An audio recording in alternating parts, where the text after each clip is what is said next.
ಇಲ್ಲಿ ನ್ಯೂಕ್ಲಿಯಸ್ ಬಗ್ಗೆ ಹೇಳ್ತೀನಿ. ನ್ಯೂಕ್ಲಿಯಸ್ ಅಂದ್ರೇನು? ಸೆಲ್ಲಲ್ಲಿ ಸೆಂಟರ್ ಪಾರ್ಟ್ ಇದು, ಇಂಪಾರ್ಟೆಂಟ್ ಪಾರ್ಟ್ ಇದು ನ್ಯೂಕ್ಲಿಯಸ್ಸು. ಈ ನ್ಯೂಕ್ಲಿಯಸ್ ಆರ್ಗನಲ್ಲಿ 2 ಲೇಯರ್ ಇರ್ತದೆ. ಡಬಲ್ ಲೇಯರ್ ಮೆಂಬ್ರೇನ್ ಇರ್ತದೆ ಮತ್ತು ಔಟರ್ ಲೇಯರು ಪೋರ್ಗಳಿರ್ತದೆ. ಯಾಕೆಂದರೆ ಮೆಟೀರಿಯಲ್ನ ಎಕ್ಸ್ಚೇಂಜ್ ಮಾಡಬೇಕಿದು. Cytoplasm, rough endoplasmic reticulum, smooth endoplasmic reticulum ಒಳಗಡೆ ತಗೊಳ್ಳೋದು, ಹೊರಗಡೆ ಕಳಿಸೋದು ಮಾಡಬೇಕು.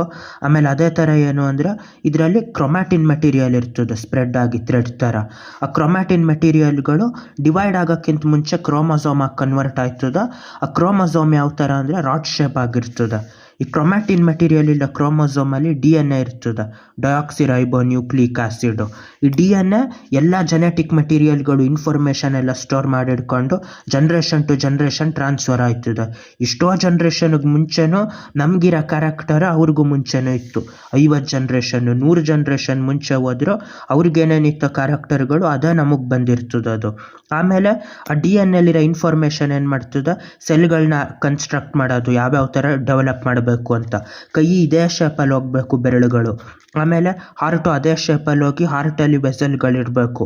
ಆರ್ಕಿಟೆಕ್ಚರ್ ಎಲ್ಲ ಫುಲ್ಲು ಸ್ಟೋರ್ ಮಾಡಿಟ್ಕೊಂಡು ಮೂಳೆ ಬರಬೇಕು, ಮೂಳೆ ಮೇಲೆ ಮಾಂಸಗಳು ಬರಬೇಕು, ಅಲ್ಲಿ ಬ್ಲಡ್ ವೆಸಲು ನರ್ವ್ ಬರಬೇಕು, ಲಾಸ್ಟಲ್ಲಿ ಸ್ಕಿನ್ ಬರಬೇಕು. ಇಷ್ಟು ಇನ್ಫಾರ್ಮೇಷನ್ನ ಒಂದೊಂದು ಇದನ್ನು DNA ಸ್ಟೋರ್ ಮಾಡಿಟ್ಕೊಂಡಿರ್ತದೆ. ಯಾವ್ಯಾವ ಥರ ಸೆಲ್ಗಳು ಕನ್ಸ್ಟ್ರಕ್ಟ್ ಮಾಡಿ ಆ ಸೆಲ್ನ ಅರೇಂಜ್ ಮಾಡಬೇಕು ಅಂತ. ಆಮೇಲೆ ಆ DNA ಒಳಗಡೆ ಫಂಕ್ಷನಲ್ ಸೆಗ್ಮೆಂಟ್ ಇರ್ತದೆ. ಯಾವ್ಯಾವ ಥರ ಇದು ಮಾಡಬೇಕು ಅಂತ ಫಂಕ್ಷನ್ ಮಾಡೋಂಥ ಸೆಗ್ಮೆಂಟ್ಗಳನ್ನ ಜೀನ್ ಅಂತ ಕರೀತಾರೆ. ಅದು ಮಾಮೂಲಿ ಟೈಮಲ್ಲಿ ಏನಾಗಿರ್ತದೆ ಅಂದರೆ ಎಲ್ಲ ಟೈಮಲ್ಲೂ ಕ್ರೊಮ್ಯಾಟಿನ್ ಅಂತ ಥ್ರೆಡ್ ಥರ ದಾರಗಳು ಹಿಂಗೆ ಎಳೆದು ಬಿಟ್ಟಿರೋ ಥರ ಹಿಂಗೆ ಉಂಡೆ ಮಾಡಿರೋ ಥರ ಇರ್ತದೆ. ಅದು ಥ್ರೆಡ್ ಲೈಕ್ ಸ್ಟ್ರಕ್ಚರು. ಅದರ ಸೆಲ್ಲಿನೇನು ಡಿವೈಡ್ ಆಗಬೇಕು ಅನ್ನೋ ಟೈಮಲ್ಲಿ ಈ ಥರ ರಾಡ್ ಥರ ಕ್ರೋಮೋಸೋಮ್ ಆಗಿ ಕನ್ವರ್ಟ್ ಆಯ್ತದೆ. ನಮಗೆ 23 ಪೈರ್ ಕ್ರೋಮೋಸೋಮ್ ಇರ್ತದೆ. ಇದು 1 ಪೈರ್ ಅಂತ. ಒಂದು ಇಬ್ಬರು ಪೇರೆಂಟಿಂದನೂ ಒಂದೊಂದು ಬಂದಿರ್ತದೆ 2 ಕ್ರೋಮೋಸೋಮ್ಗಳು. 23 ಪೈರ್ ಅಂದರೆ 46 ಕ್ರೋಮೋಸೋಮ್ ಇರ್ತದೆ ನಮಗೆ. ಆ ಥರ ಎಲ್ಲ ಇನ್ಫಾರ್ಮೇಷನ್ನು ನ್ಯೂಕ್ಲಿಯಸ್ಸಲ್ಲಿ ಸ್ಟೋರ್ ಮಾಡಿ ಇಟ್ಕೊಂಡಿರ್ತದೆ. ಬಾಯ್.